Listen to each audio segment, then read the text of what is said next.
Hello, everybody.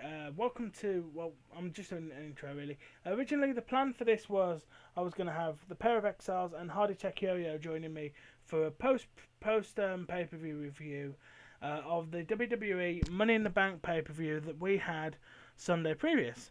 Now, a pair of Exiles couldn't make it, neither could Hardy. So at the last minute, I was able to get Tom Kayll, who is a good friend of mine from Leeds really, but he's currently in Germany, and he's a wrestling fan. He'd watched the pay per view and he was happy to join me for the show. Throughout the episode, we talk about whether or not Hardy might appear or not. Unfortunately, he never actually arrived. So I am hoping to record with maybe Hardy and definitely with the Exiles to talk about the pay per view sometime in the future. But you'll join me and Tom Kayll talking about the pay per view in a moment. But first, there's a musical interlude for you guys to enjoy. The musical interlude is the song Overcast. It is provided by Kevin MacLeod. His website is incompetech.com. The music is used under Creative Commons free license.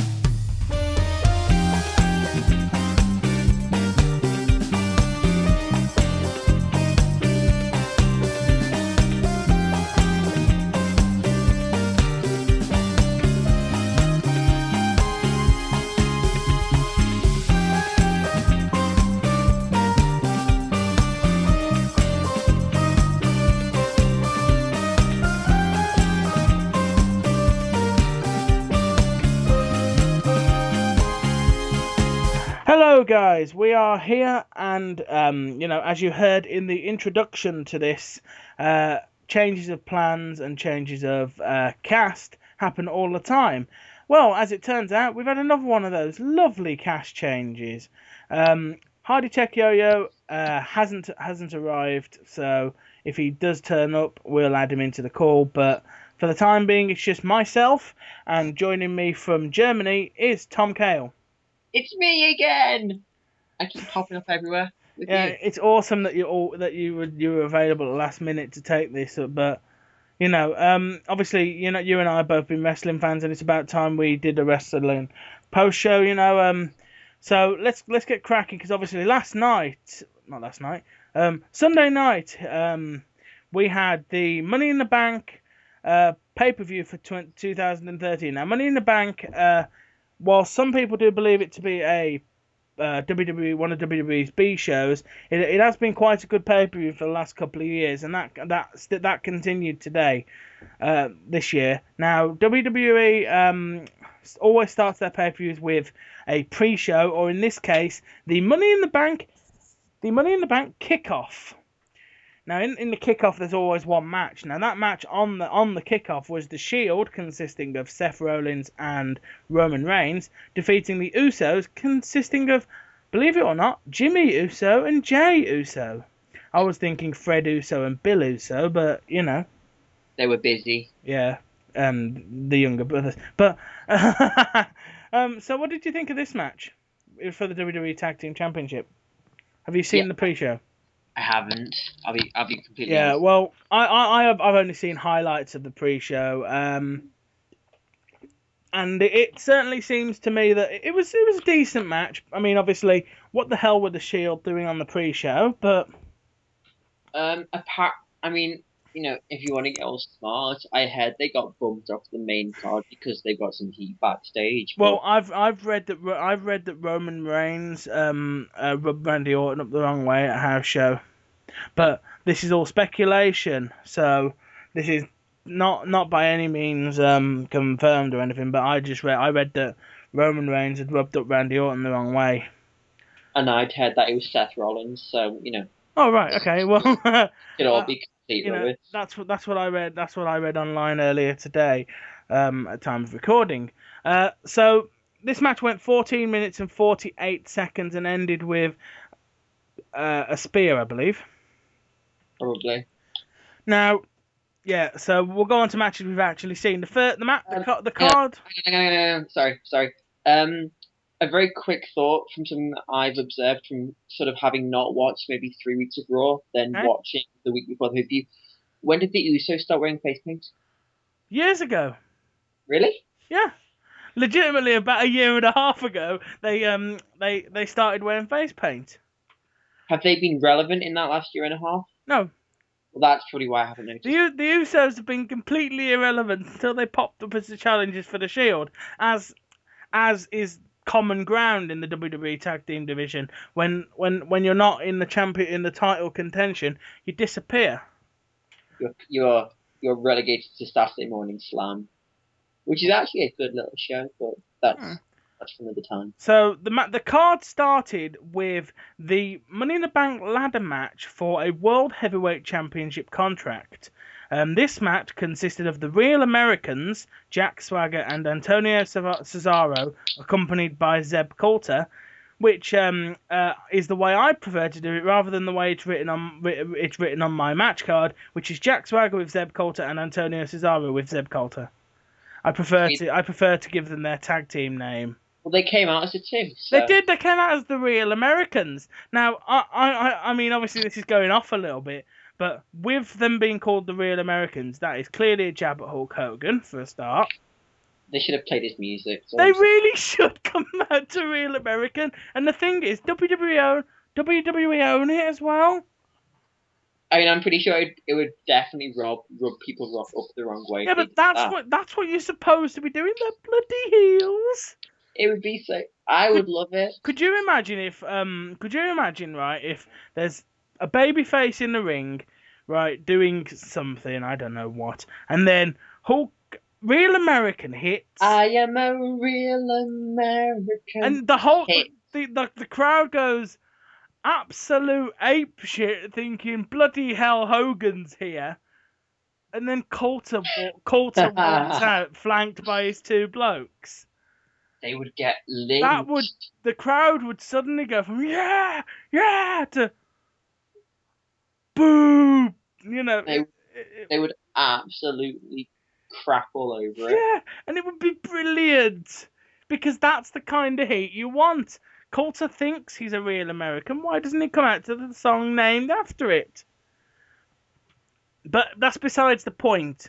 Fandango with Summer Rae, Dean Ambrose, Cody Rhodes, Wade Barrett, and Damien Sandow was also in this match. Now, this match went 16 minutes and 25 seconds and was won, surprisingly. Now, before we get to the winner, of course, this match all the way through, it was the Cody Rhodes show for me. Brilliant. It was all about how is Cody Rhodes going to win? Cody Rhodes is doing this. Cody Rhodes is doing that. I don't know. Cody Rhodes is scratching his backside at ringside. We don't care about what Wade Barrett's doing in the ring, you know. And it was all about this is what Cody's doing now.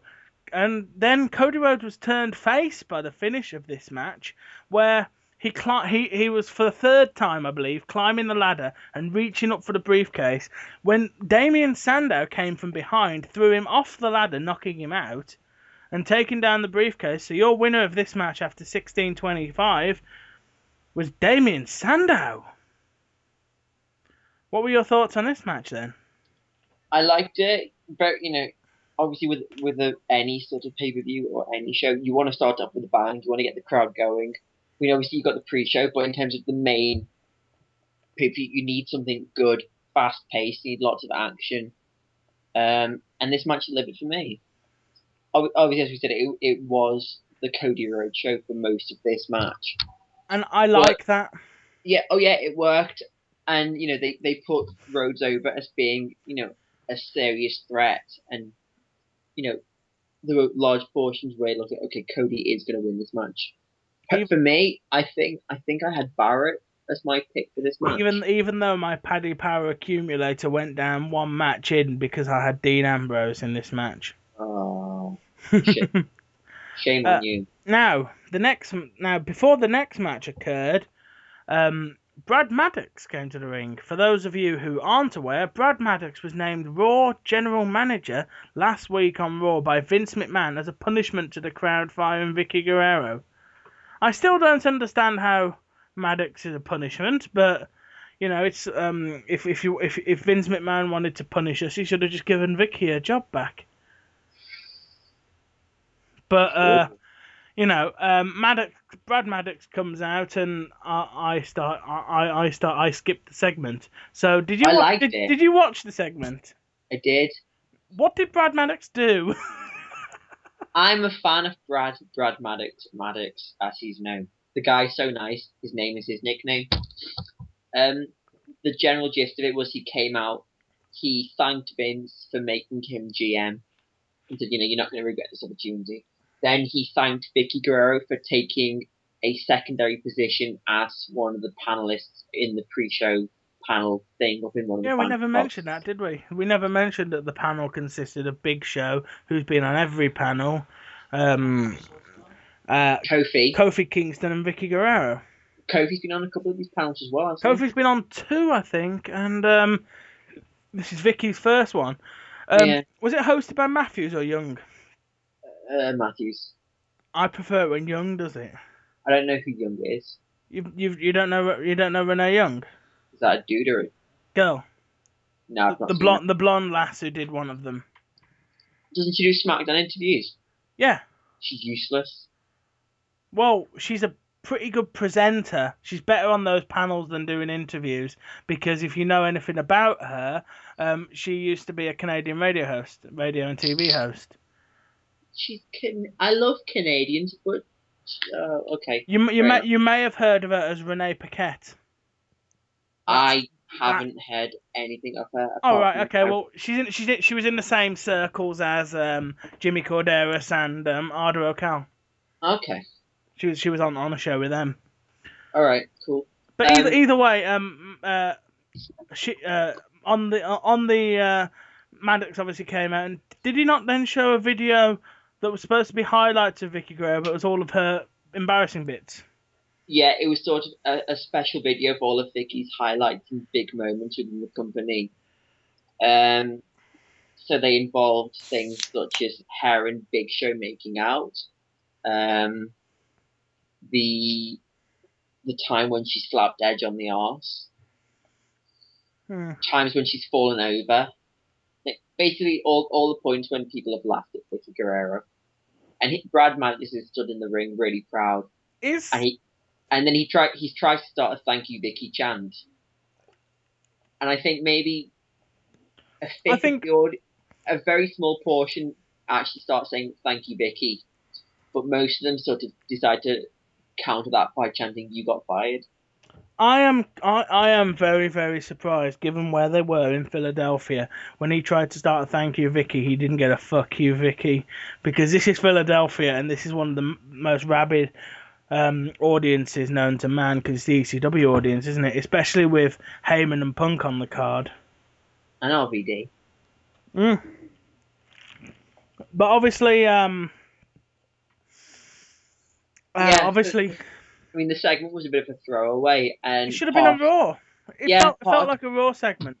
Yeah, I mean, you could easily look at that and say, well, you could have taken those 6 minutes and given a minute to the other matches, but they could have taken those 6 minutes, cut down one of the ladder matches and had the Shield on the card. True, but I think most people. I think if I were going to do this show and keep that segment, I'd have put it in somewhere later, because you need, I think these shows tend to quite like putting in a sort of non-wrestling segment. I mean, it kind of works as a cool down from the ladder match we've just seen. Yeah. And obviously then, but then obviously it was very negative for me. But obviously, Brad Maddox is cut off by the entrance of the Miz. Well, he wasn't cut off. He was. He'd finished his shtick, and then the Miz's music hit, much to the relief of everyone. Okay. Well, the Miz comes out because Miz is challenging for the Intercontinental Championship against Curtis Axel, accompanied by the Walrus himself, Paul Heyman. I figured I might as well join in with WWE, even though I think Heyman's brilliant. Yeah. This match now. This is something. I mean, this match only went 9 minutes. 9 minutes, but I mean, that doesn't seem long enough. I was fine with it. I mean, you can't have every match being a 15, 20-minute classic. And this match going, The thing is, though, with these two guys in the ring, it's totally possible it could have been. I mean, Axel's not bad. oh no. I mean, back in the days, there's jubbly gubbly. I mean, obviously he didn't get that much time, but the guy can wrestle. But I think keeping it to 10 minutes is good because any more than that, and you start having to drag it out with longer spots. And the way it was 9 minutes of pretty consistent, solid action. Mm. I'd say the only time it sort of dipped a bit was when Miz went to the outside to get Heyman ejected. Mm. But aside from that, it was pretty much go all the way through. Now, I think this is this the end of their feud? Because I don't want to see the Miz versus Axel again. I'm bored of it. I'm bored of Miz. I will give Miz credit. He's sort of learned how to do the figure four now. Yeah, but I mean, there's only so many times you can have the same match. Yeah. And believe me, I'm going to look like a right hypocrite with a match later on the card. But you'll see more of that a bit later. The next match was for the WWE Divas Championship. It was AJ Lee, accompanied by Big E Langston, versus Kayll, accompanied by Layla. Well, you got to get Layla on the card somewhere. And this match was all right. I mean, wasn't as good as their Payback match, because they did have a good match at Payback. They did. I mean, I thought this was still a very good match. And AJ Lee, if you're listening, by some miracle, I am completely in love with you. Please marry me. You're not the only one. I will make it known publicly. I quite love Crazy Chick. She is brilliant as well. And she's made the Divas division worth watching. The only thing that bothered me just a little, just a little about this match, is Layla was in normal clothes. Why was Langston in his singlet? Every time Langston is at ringside in his singlet, I'm terrified we're going to see more than we bargained for. I'm not sure he's got any other clothes. Well, no, he does. We saw him in trousers and that flowery shirt, didn't we? I think he rented those because he only rented those to sort of. He wore them 2 weeks running. Well, that's what I mean. He wore the same thing 2 weeks running. Yeah. I really want to see him when he's doing AJ's manager. He should wear some clothes. It's like back in the day when Randy Orton would come out and do a promo in his trunks. It's like, do you not have a pair of jeans backstage, mate? Or are you just walking around in your pants? I mean, I'm gonna go ape shit when we get to Raw about this this same point. So we'll hold off on this point until we'll hold off on ranting at pantless wrestlers for a little while. Obviously, longer. this match ended with a Black Widow submission. Yeah. Is it called the Black Widow? Yes, it is. When I was adding to the card the script for this, I totally put Widow's Peak and then looked back and thought, no, that's Victoria's finisher. But didn't Victoria use the Black Widow as well? I don't know. She did have a Black Widow spider in TNA, but she used the. I think she used the submission as well, but I don't think it was this. It's nice to see it in use again, anyway. Oh yeah, and it's good that AJ can do it, but I mean, will she be able to pull that off on bigger women? Well, Kaylin's hardly tiny. Yeah, but I'm talking even bigger women. I mean, like Tamina Snuka. If either of them ever came back, Beth Phoenix or, Christ forbid, Awesome Kong. Well, I'll start. Could you imagine her doing that on Kong? She wouldn't get it. It would look brilliant. Her trying, and then when she eventually locks it in, it would be. Is AJ big enough to do it though? Yes. I think with a bit of assistance from Kong, you could get that done. Although I will say Tamina Snuka should be nowhere near a Divas title shot. Yeah. Well, do you think the right one won? Oh yeah. Like I say, AJ's made this division worth caring about again. Is the feud over? Having not seen Raw, I don't know, but I really hope so. who would you put in the title picture next?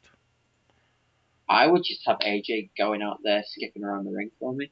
You would. I'll. You wouldn't I'll have. Would you? I mean, she's got to defend the title in the next pay per view, right? yeah, I guess so. No. Unless you wanna, maybe if I don't know. Can you find someone and have a mixed tag with her and Big E?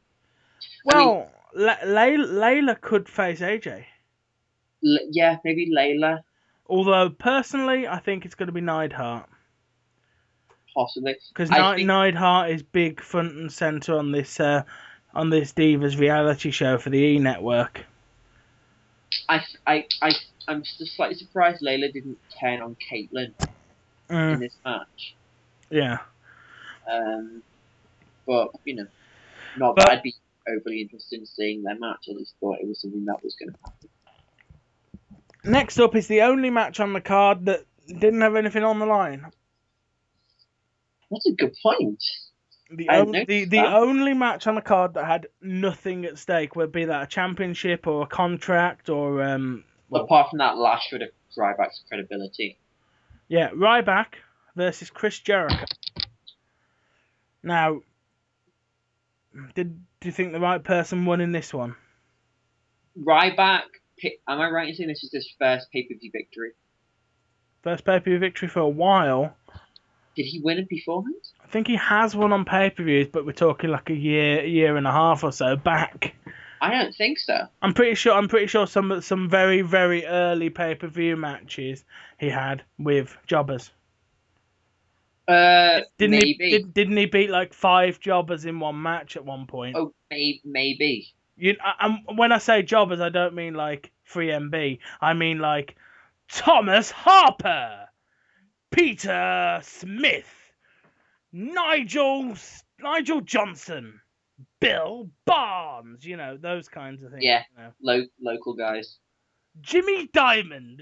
It was guys like that, wasn't it? With like the most ridiculous names, or even like the name of your bank manager. In that case, he may have had a pay-per-view match where he just squashed some locals. Yeah. But in terms of actual names, it's the first actual wrestlers. Well, actual names, no. Because he went straight into Cena, didn't he? Yeah. That was the first pay-per-view, and he hasn't won one since then. So, yes, it's the right winner because Ryback needs to start winning on pay-per-views, and Jericho is going off to tour with Fozzy again soon. I'm gonna see if I can find Ryback's match listings, and just see Ryback match listing. Just because I'm a bit interested to see has he actually won at a pay per view. I'm on the Internet Wrestling database, so. I honestly don't think he has. I'm not entirely sure he had a pay-per-view match, even where it was just him destroying some local guys. Now then, how do I sort this? Because I want to sort this by pay-per-view, don't I? Sort by oldest first. No, do that. It goes back to. Let me see.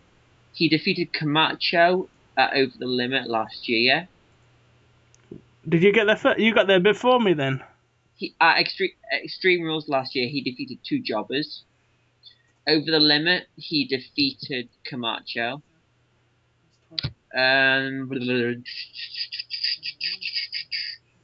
He defeated Hawkins and Rex at Money in the Bank.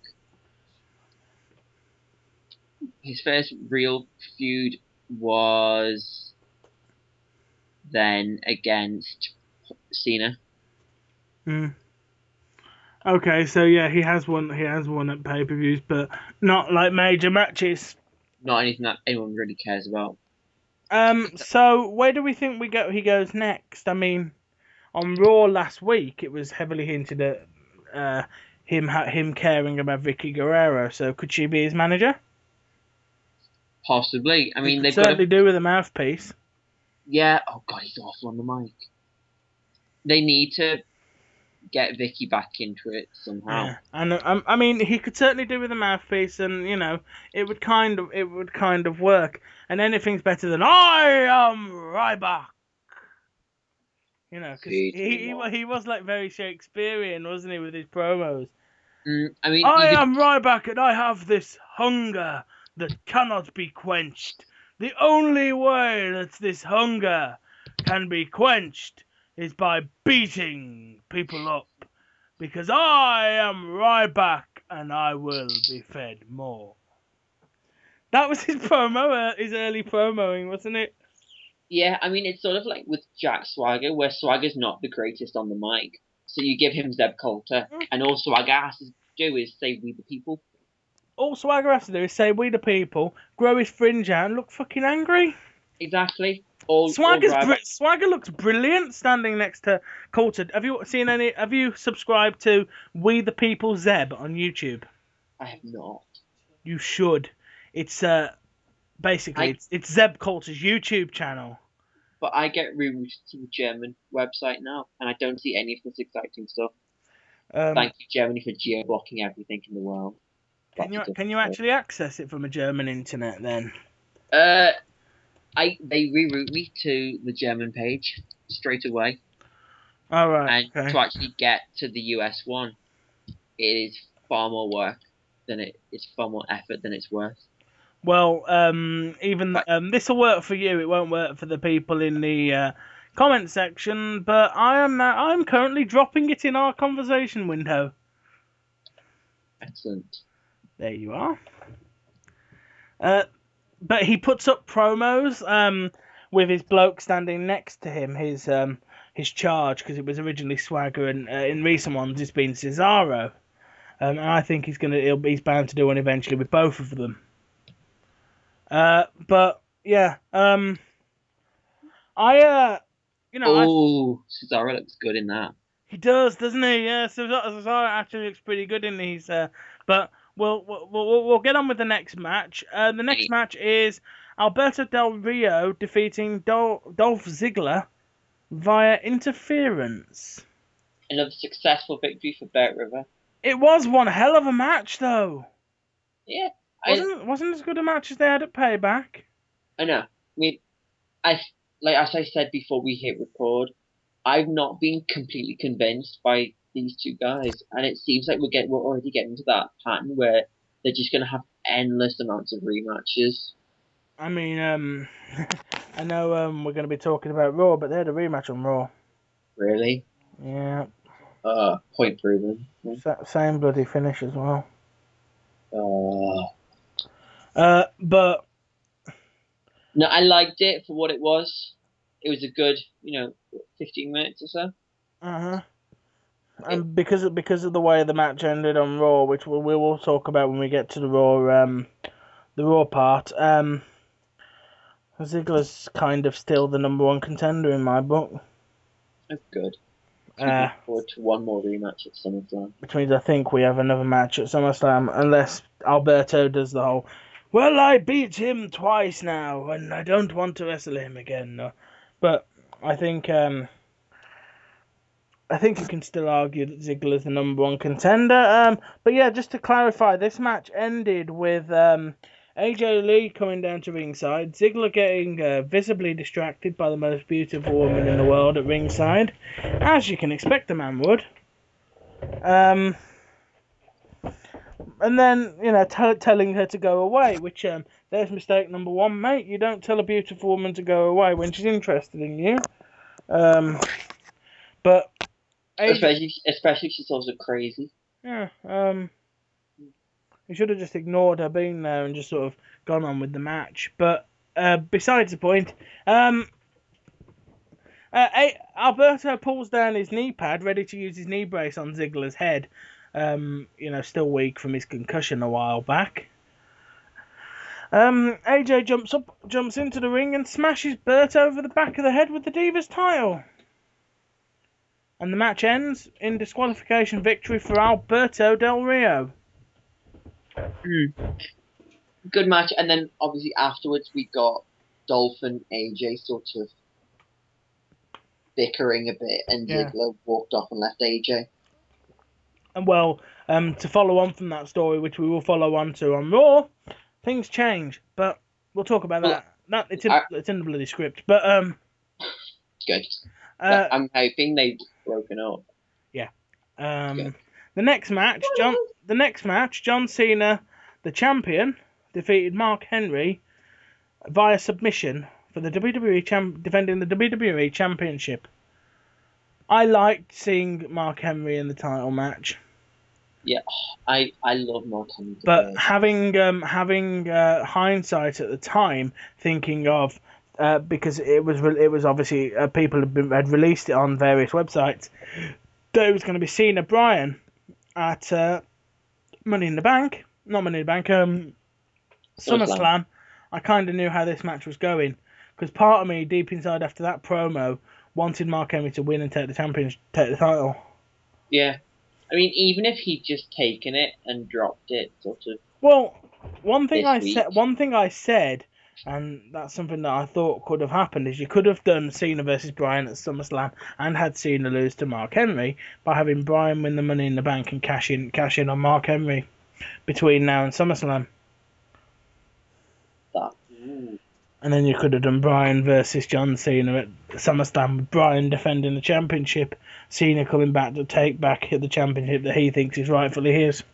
But like, I think I've already said several times to various people, Cena's on a nice long title reign at the moment. Yeah. So that was sort of the first sign that he wasn't going to win. I would have liked to have seen it, even if it was just a sort of one night deal, and he dropped it again. Well, part of me thought, what about if he won the championship, went out on Raw and said, now that I've won the championship, I can actually retire? Yeah. And did. You know, yeah. And then you say, well, Cena gets his rematch, so he's in the match for the vacant title. Because you could even have Cena come out and go, I don't believe this bullshit, you're not retiring. And Mark Henry goes, no, seriously, dude, I'm done. I just wanted to win this championship once. That's all I wanted. And even give him the belt back. And obviously Cena wouldn't then become the champion, but he hands the belt to him. Then Maddox comes out and says, "No, the championship will be put up. The winner of I don't know, a tournament and Cena Bryan final." But, yeah. Besides that, obviously, do you think the right person won? Oh yeah. I mean, Cena's winning that every time. In the current environment that we've got, he's winning because he's on a nice long reign. But I mean, it's not like he went out there and completely demolished Henry. Henry put up a damn good fight, and it was one. Like people always criticize Cena and say he can't wrestle. Well, he always gets good matches out of people. Mm-hmm. And I'm not saying Henry's a bad wrestler at all. Henry's fantastic when he's on his game. I mean, I don't like John Cena, but I'm not with the whole people who go, whoa, because Cena can't do as many moves as CM Punk. He's not a very good wrestler, is he now? Because for me, it's not about who's the best wrestler, the one who can go out there and do a Frank Gotch style match or do a proper wrestling match, because if you watch proper wrestling, it's two blokes in barely any clothes cuddling for a while. And I can watch that on the internet in a completely different environment. Yeah, you can watch that on Pornhub or something like that, Other pornography sites are available. Yeah, but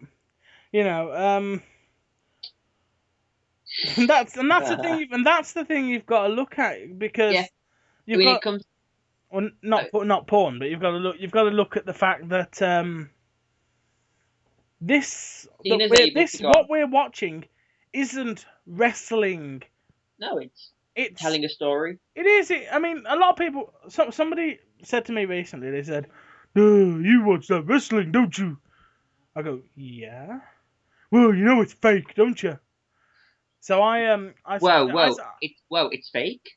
Well, that's what this person said to me, and I said, and I basically pondered for a moment, then looked deep into their soul, looked deep into their soul and said, "Well, you watch that EastEnders, don't you?" That's fake, isn't it? You know that's fake, don't you? Well, EastEnders is more realistic, and I said, Let me put it to you like this. Phil Mitchell was shot dead 10 years ago. Phil Mitchell was in it yesterday. Yeah. Not every street in London has drug dealers and murderers and Yeah, and everybody's related to each other. exactly. So it's not realistic. It's an exaggeration. And that's what WWE is. Yeah, it's a larger than life. So when people have problems in EastEnders, they don't strip down to their underwear and stand in the middle of the square stand in the middle of the square doing dancing moves. But But they throw a drink over each other in the Vic or they have a fight. yeah, and obviously this is sort of like a soap opera, but with fighting in. Exactly. You It know, is. I mean, I don't watch those soaps, but I watch wrestling, and that's where I get my soap action. I'll be honest. When I watch wrestling, sometimes I skip the matches on Raw. Sometimes I skip matches and just watch the storylines or watch the first couple of minutes of the match and the last couple of minutes of the match because I'm more into the story. I mean, take the Alberto Del Rio versus Dolph Ziggler thing. I watched the whole match there. But I watched the whole match there because there was storyline going all the way throughout. With when Alberto Del Rio won the championship with the kicks to Dolph Ziggler's head, it was all Yeah, storyline. exactly. And I mean, I do really watch wrestling for the stories. I mean, we're talking about the WWE Championship match at the moment. I don't think you can find anybody who watched that promo where Mark Henry announced his retirement and all of that, and not have completely bought into the fact that big black fella was retiring. It was brilliant. You know, And he even cried. best of all, he looked absolutely fantastic in that salmon suit. And the thing you've got with that, right, is Mark Henry did that. Mark Henry ain't going to get a bloody BAFTA for that. He should do. It's better than anything that's been in the cinema for the last 30 years.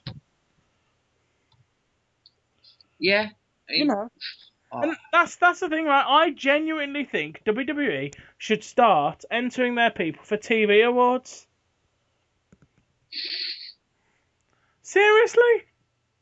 Instead of having your own awards thing, where Michael Cole wins the "I can't tell me you didn't just see that" award, for being sick on Triple H's shoes or something. You should have WWE enter their people. I mean, I bet if something to the equivalent to that Mark Henry promo on Raw a few weeks ago was in EastEnders and Phil Mitchell did it, right? Did this monologue to camera about how, well, I haven't really got it in me anymore to be a big time gangster, and maybe I should retire and go to Brazil where my brother is, and he'd win a bloody BAFTA.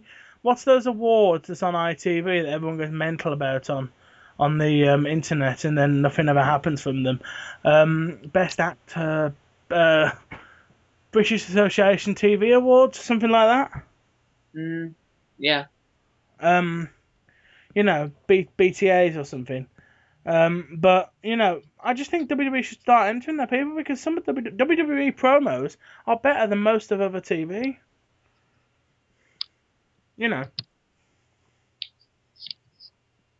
I agree.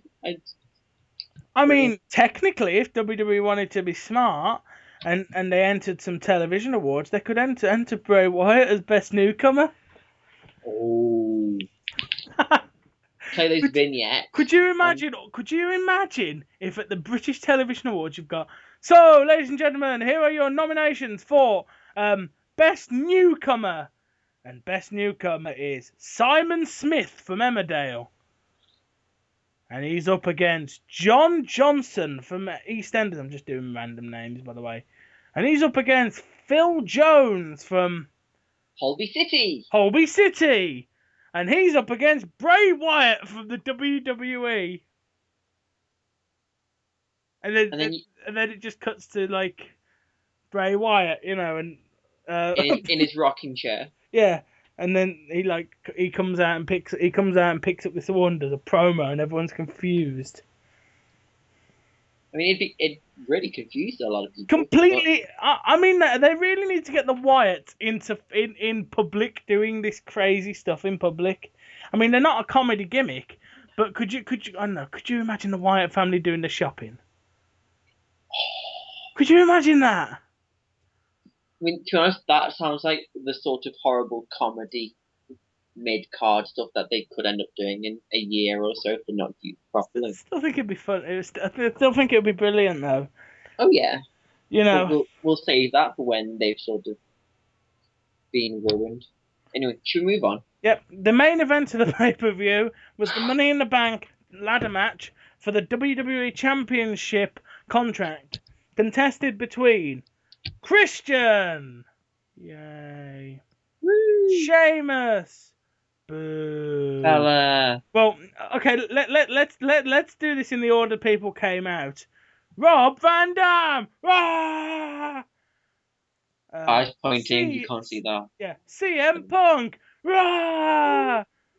Daniel Bryan, rah! Huh? Hang on, I thought Punk came out last. No, did he? I don't know. I thought Van Dam Punk. I've got it in the order I can see it, and I thought it was Van Dam, CM Punk, Bryan, Sheamus, Christian.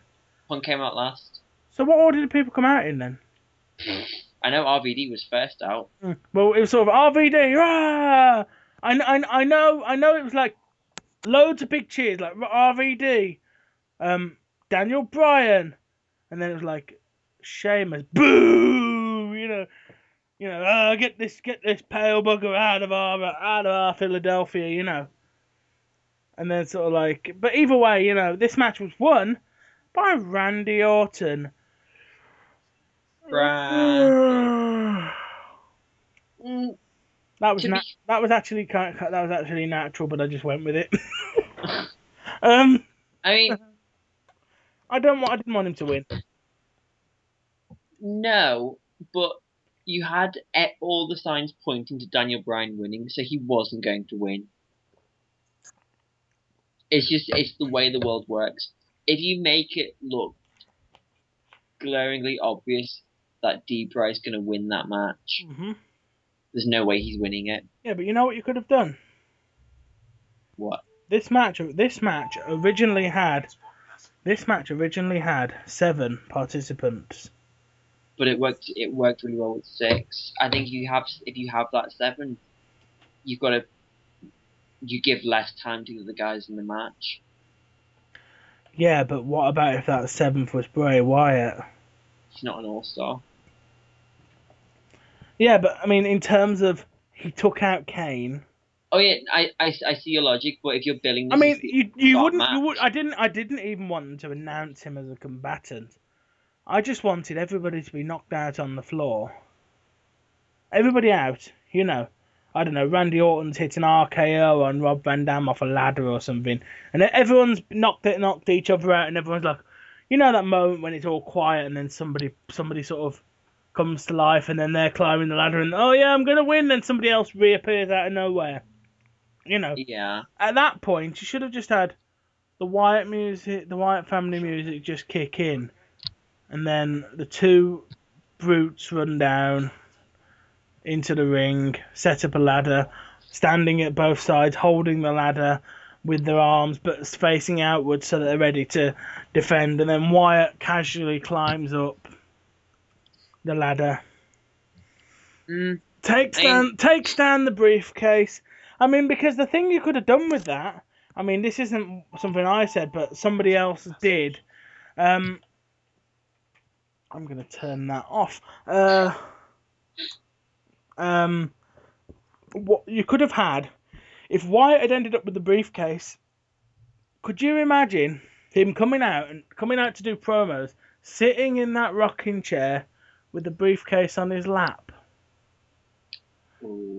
And he'd come out before every single he'd come out during title matches and just sit in. He'd come out during matches where the champion was in and just sit in that rocking chair with his 2 heavies standing alongside him looking intense.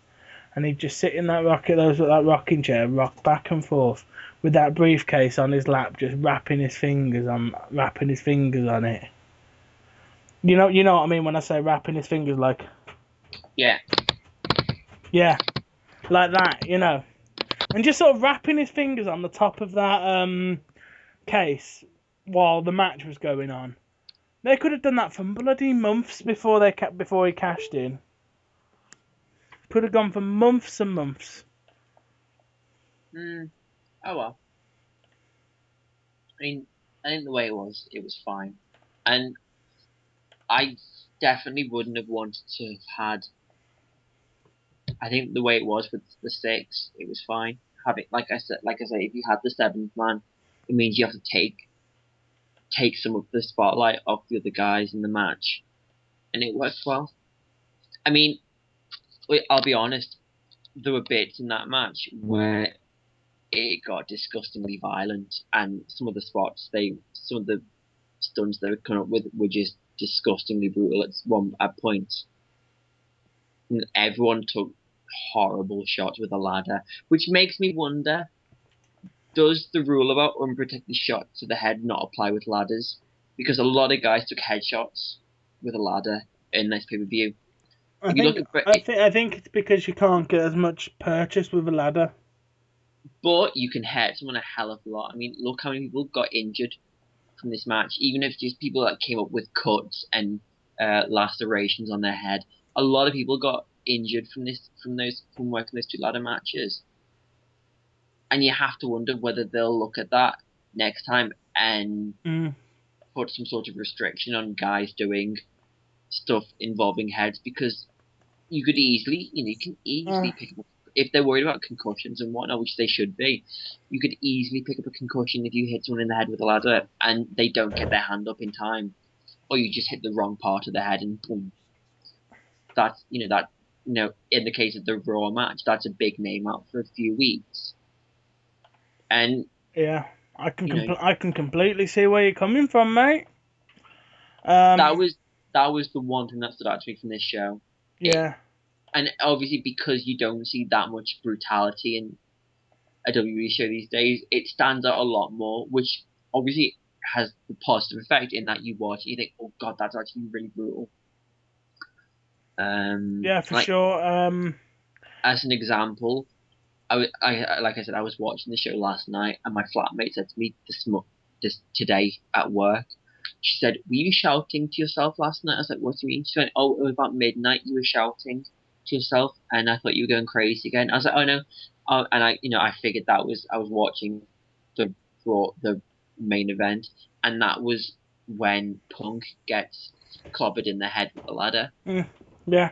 And when I watched that, I did make some quite loud noises. The only slight defense point. I mean, I'm not going to defend shots to the head because I totally think too many hard shots to the head are negative, But how else do you explain in storyline that somebody is knocked out so they can't get up that ladder to stop you?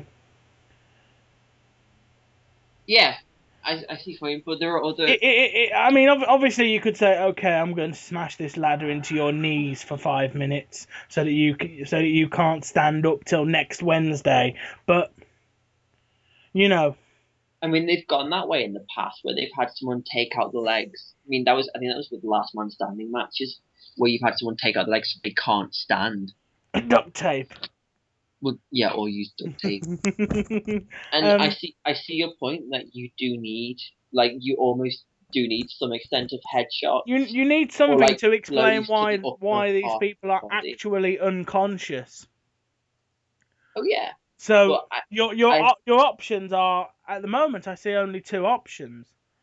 I hit you in the head with something, or I throw you into the floor from a great height. Both of these are going to hurt. Which one more? Is it headshot? Yeah, but is it more aggressive? I don't know. Say for example, Randy Orton on Sheamus. If Randy Orton hits Sheamus with an RKO off the ladder over the top rope onto the floor, is that more aggressive than Punk taking what I don't think looked all that hard when Heyman swung the ladder into his head? Oh no, that last one was brutal. That last one, he put some oomph into it. I didn't think that looked too bad. But what made that so brutal was the fact that, Punk's taking those initial shots, and it was almost like he'd been shot. Well, I wasn't. I mean, And he, I will have to watch it back after this recording. it was like, it's almost as if, for me, it was almost as if he's been shot, and he turns around and looks at Heyman in the eyes before Heyman pulls the trigger and finishes him off. I'm gonna have to look at it again because when I watched it, I thought he was hitting him in the back. The first one was in the back. The last two hit him in the head. Well, forgive me if forgive me in advance if I'm wrong, but I'm gonna watch this. I'm gonna watch this after we finish recording, and if I'm wrong, which I probably will be, I'll add something to the end. I'll add something to the end of this video explaining that I was wrong. I'll put like a post thing on, But I mean, I could be wrong. I know the last one definitely hits him in the head because that's when Punk comes up bleeding. The last one, Punk takes it square in the head and doesn't protect himself from it that much. I'm gonna have to watch the finish of this match again, and I'll put something at the end of put something at the end of the episode. But the winner of the match overall was Randy Orton. Yeah. Right winner? It works for me. When does he catch it? Okay, now we're at the end of the show. When does Damien Sandow cash in? Not for a good while yet. I say you need maybe another 5-6 months. Okay. Randy Orton. When does Randy Orton cash in? By the end of this year. Well, I've seen a lot of people saying, what about if Randy Orton is the first one to cash in at WrestleMania? Not in a, I'm gonna face you at WrestleMania, but in the pay-per-view finishes with the last match of the pay-per-view. The match is over and somebody cashes in then. Possibly. I mean, there's always that thing with Orton. He's got this whole Viper mentality where he's exactly.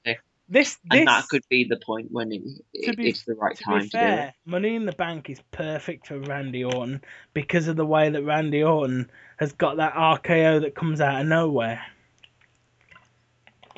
He could come into the rings to sort of to shake your hand, to congratulate you on the match. The next thing you know, you're on the floor and he's pinning you for the title. I mean, for me, it works, and you could have quite a prolonged period of him sort of teasing, cashing in. But we'll move on a little. We'll move on a little bit. So we're moving on to Raw now. Obviously, I've only got a few little points that we want to talk about. So Brad Maddox is the Raw general manager. Let's go into a little bit more detail. Do we like him? I love Brad Maddox. I think he's gonna be good. But I wish WWE would stop this Mike Adamle light thing they've got going on. Yeah. Mike Adamle worked because he was legitimately flustered. Yeah. I mean, the one thing I'll say is at the moment, I'm not sure whether they're trying to keep Maddox as a heel because so far he's not done anything sort of heely. The closest you could get maybe is that video about Vicky. Although if you're doing that, that's to try and get some sympathy to Vicky. Well, it could go either way. Could it be turning Vicky face, or could it just be Maddox being a face and playing up the let's look at it, let's laugh at this fat heel. Well, because Cena does that all the time. Yeah, which baffles me for this company that's meant to, don't be a bully, be a star, and yet they pick on everyone. I mean, WWE's Be a Star campaign is ridiculous because not only is it don't be a bully, be a star. Right, play the next advertising promo. Here's an old lady. She's causing problems. Somebody dial 1-800-FELLA and Sheamus will appear, kick somebody in the head, and smile in his pants. Have you seen the 1-800-FELLA things? I have. They irritate me. The hell is that? That could be because Seamus irritates me in The general. only reason I can see them doing that is if that's a legit phone line that they're trying to get people to call. Because I know kids are ringing that line. Mommy, I want to phone 1-800 fella and get Seamus to kick Billy Bob in the face. You've totally got all these kids nicking the phone and going 1-800 fella. Hello, is that 1-800? Is that 1-800 fella? I want somebody to kick my brother in the face. It links up to some jewelry warehouse in Connecticut. It links up to some sort of premium rate phone line. Yeah. I don't mean I mean like some sort of, you hear like you ring up and you hear a message, like the old phone, the old like what were the old called? hotline. The old hotline kind of thing, and all you hear is Seamus going, "Hi, I'm Seamus. I'm busy at the moment, but 1-800 fella is always available 24/7." I can't do a Seamus voice, so I'm just doing a deep voice. So 1-800 fella is always available. Just ask Vince McMahon. Hi, I'm Vince McMahon. I use 1-800 fella for and just that over and over again. And meanwhile, But it's charging you $30 a minute. You can make it like the old hotlines. You've got Jim Ross waiting to tell you all the secrets from backstage at last night's King of the Ring pay-per-view. Is Shawn Michaels really annoyed at Stone Cold Steve Austin? I wish we had Hardy Tech here, because I was going to ask him if that's a real phone number. 1-800 fella. What happens if you dial it? Well, 1-800 is a toll-free number. So they could have set it up, but I would assume it won't work because that's only 5 digits. Yeah. It's too short. I think you'd need more. So it's probably not real, and they probably have got some small print somewhere saying this isn't a real phone number. The only funny thing is if I don't know, if the kid adds something and it goes somewhere mental. So 1-800 fella, instead of they dialing 1-800 fella, they call like 1-800 I fella or something, and that's like some hello baby, how are you today? What are you wearing? Sex lines, Oh, I thought you were just trying to chat me up. No, but you know what I mean? One of those phone lines that you always get on RTV about 2 o'clock in the morning, where it's like, phone now, and you can speak to Mary. These foxy ladies are waiting to take your calls right now. Imagine if you went there, but WWE hadn't booked it, and oh. Well, these kids have got to learn somehow. Yeah, but it'd be so mental, wouldn't it? Because WWE would get so sued. So, I mean, I doubt it is a real number, and they probably got some print somewhere say it's not a real number. Don't ring it. I certainly haven't seen anything on the TV show. Maybe they don't then. If they don't put it in, then because I mean, there's the whole thing about I mean, I know we're going a little bit off topic, but whenever you're watching TV, you're watching like I don't know, The Right Stuff with Matthew Wright, and they've got those quizzes in the ad breaks. How many bears were there? Was it A, the 3 bears, B, the million bears, or C, the 999,800 bears? Call now, and you can win £1 million. And then normally they go, if you're watching this on repeat or +1, don't call, or you will be charged, and you will not be entered. And I mean, I said it to somebody I was watching the telly with recently, and I said, in order for them to have to say that, people have done it. Some idiot did it. Oh yeah, no. I mean, there's been loads of cases where people have called up, because that's why they started doing it. I think it was probably one of. Oh, we're going way off topic here, but I think it was something like X Factor where they sort of hadn't told people the lines were closed and people were still calling to try and vote. Yeah, but the votes weren't counted, but they were being charged for it. Yeah, but if you're watching a TV program that's live and you're watching it on demand, surely you've got the common sense to know that You greatly overestimate the intelligence of a lot of people. Yeah, I think I do. I did put a video up about this, but I shared a bus today with three 15-year-old lads who appeared to be, gearing up for their GCSEs, talking about how they can't read or write. I'm gonna miss that when I get out of the UK for good. Anyway, moving on. Please don't leave me here. Moving. You can come and visit. Save us. I will be your Chris. I will be your Chris Sod, Jericho. sod this save us Y2J, save us TOM. It's not safe. Take us with you. Rescue us, Tom. Anyway, Yeah, okay. moving on. Let's talk Raw. What we can. I mean, I've not seen it. So the Wyatt Figure out what's family. going on. What the Wyatt family? Do you like the Wyatt family? I love them. I love them. I think it's a brilliant.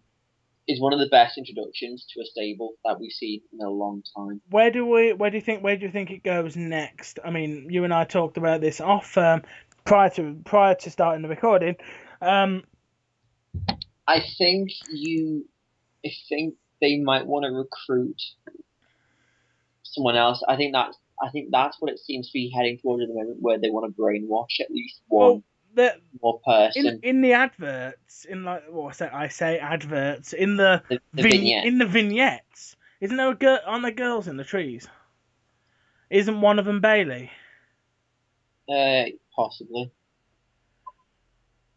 I don't know much about NXT, so I can't really talk about it. But okay, so we'll see where the Wyatt family goes. The SummerSlam matches that we know currently is Brock Lesnar versus CM Punk. Is that official now? Well, yeah, that's been official for a while. But yeah, that is definitely official. And Lesnar appeared on Raw and attacked Punk. Excellent. I look forward to watching that tomorrow. The other match we know about is all the way through Raw. WWE was promoting. Well, Brad Maddox came out in the opening segment and announced that John Cena will be allowed to pick his opponent for the SummerSlam main event.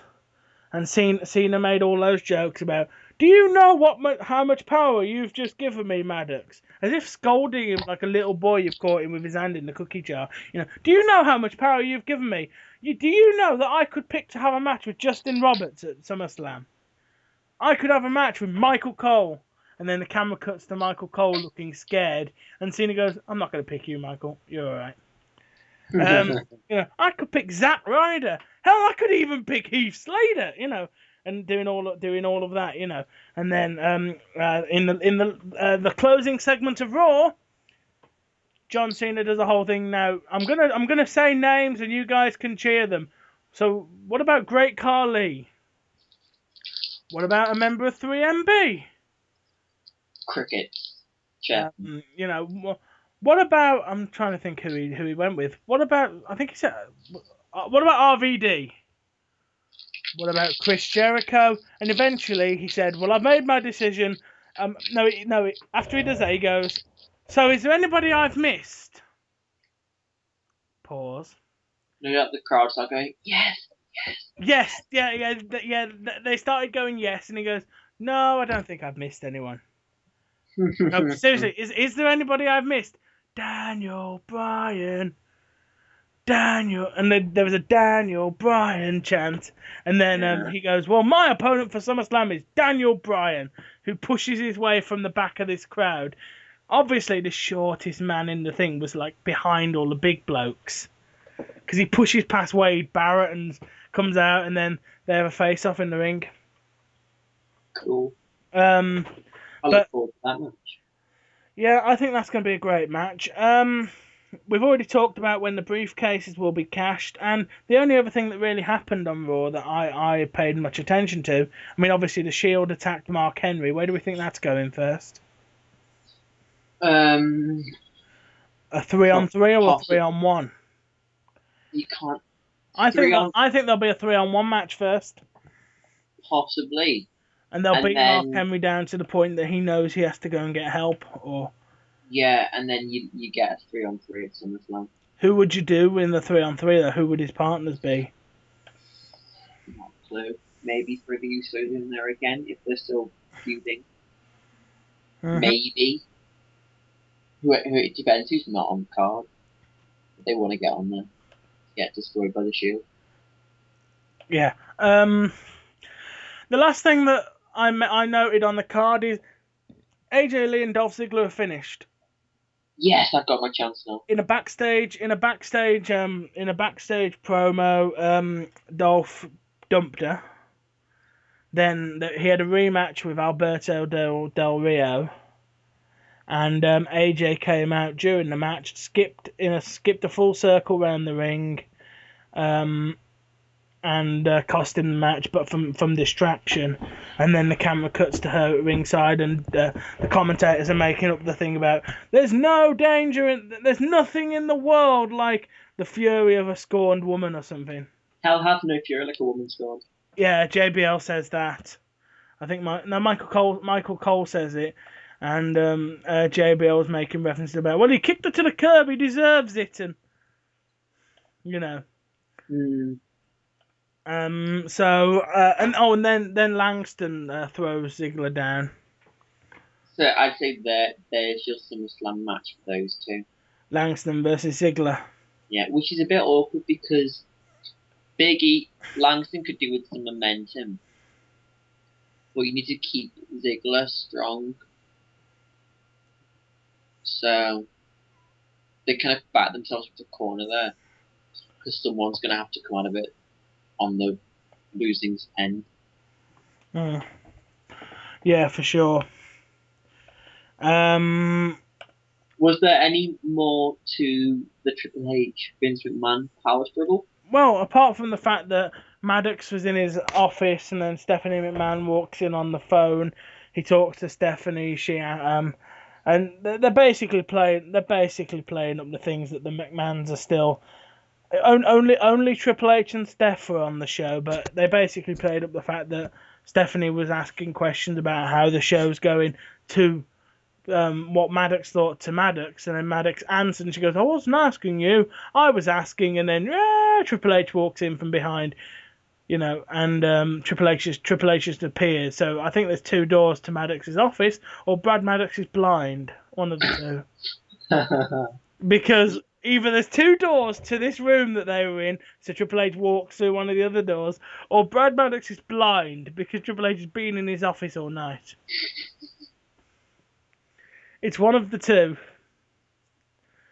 But I genuinely think this McMahon's thing is coming down to Triple H Vince at Mania.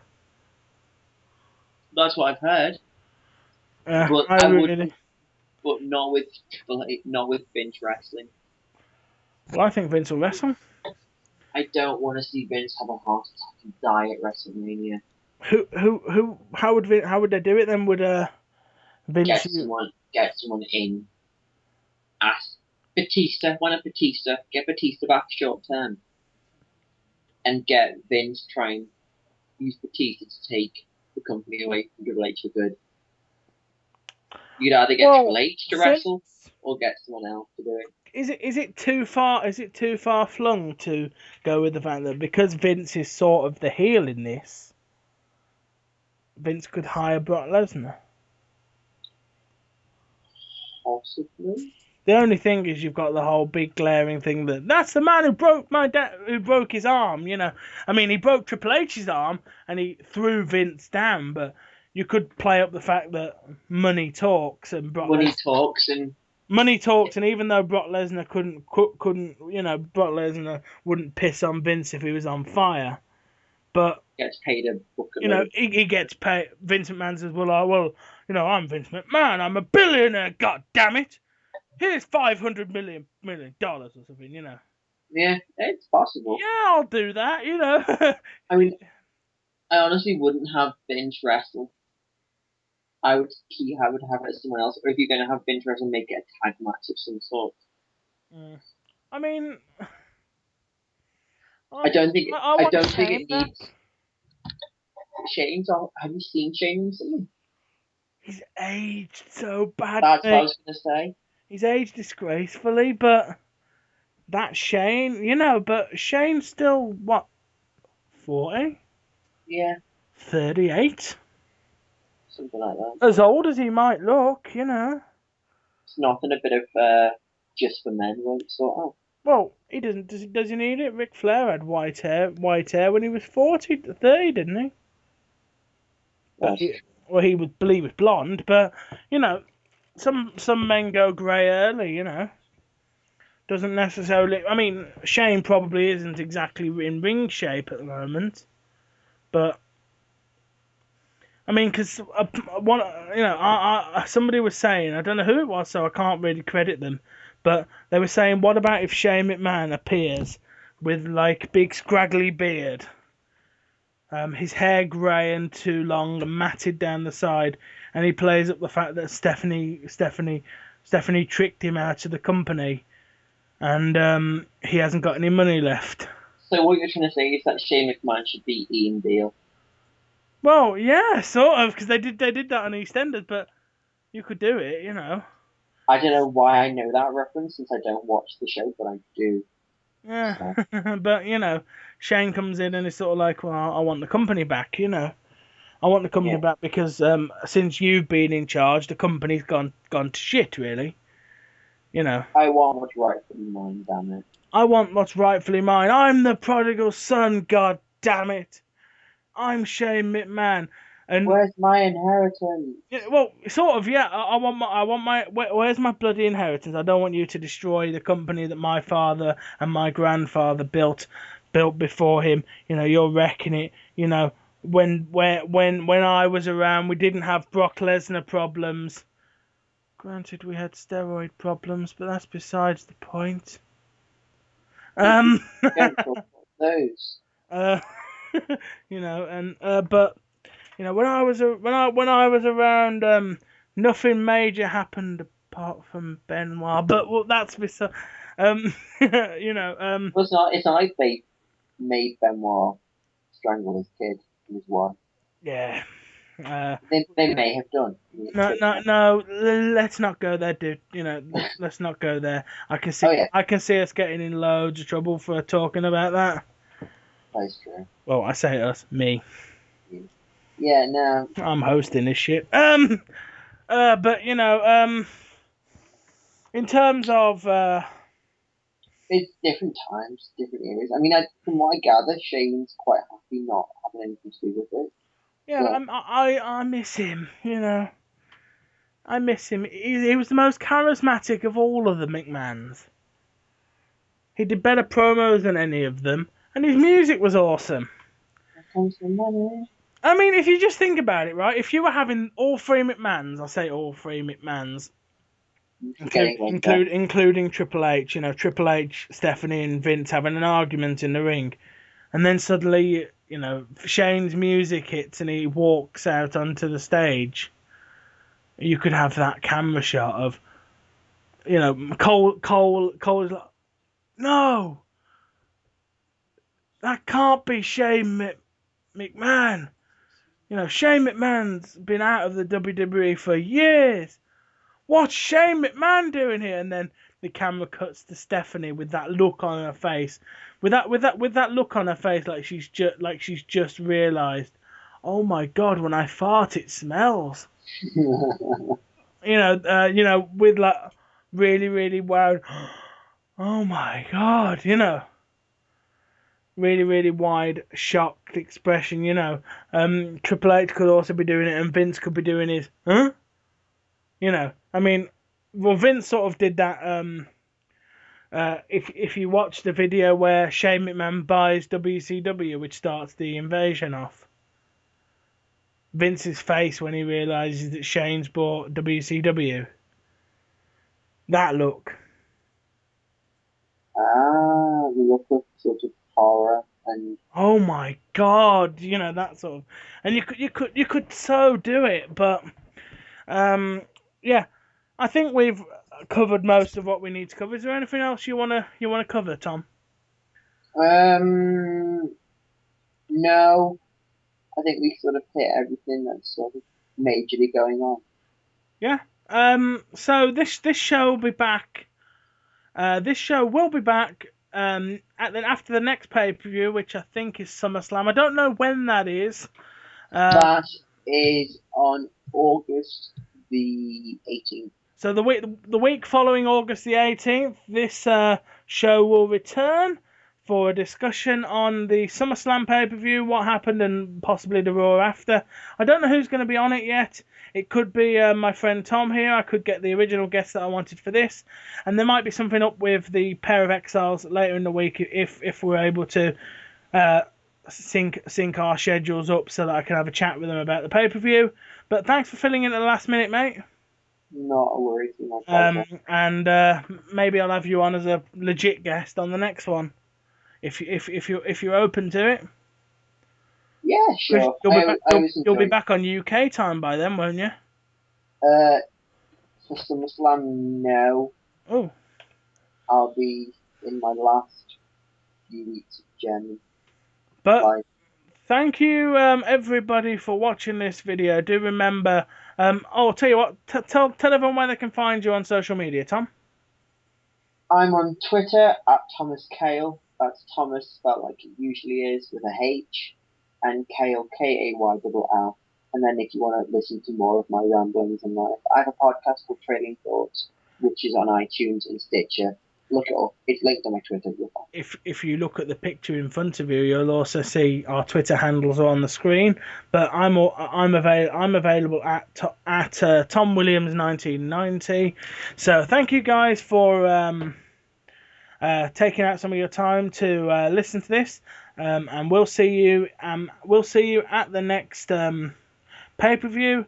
So enjoy the next few weeks of WWE, and you can talk to us about the shows and all of that stuff on Twitter. And if you like hearing Tom on these shows, let me know, and I'll look to get him back for the next one. But thank you guys for watching. This has been a pay-per-view wrap-up. A couple of days late, but this is the way I like to do it, so we can cover all. Thank you guys for watching, and I'll leave you with this. Goodbye.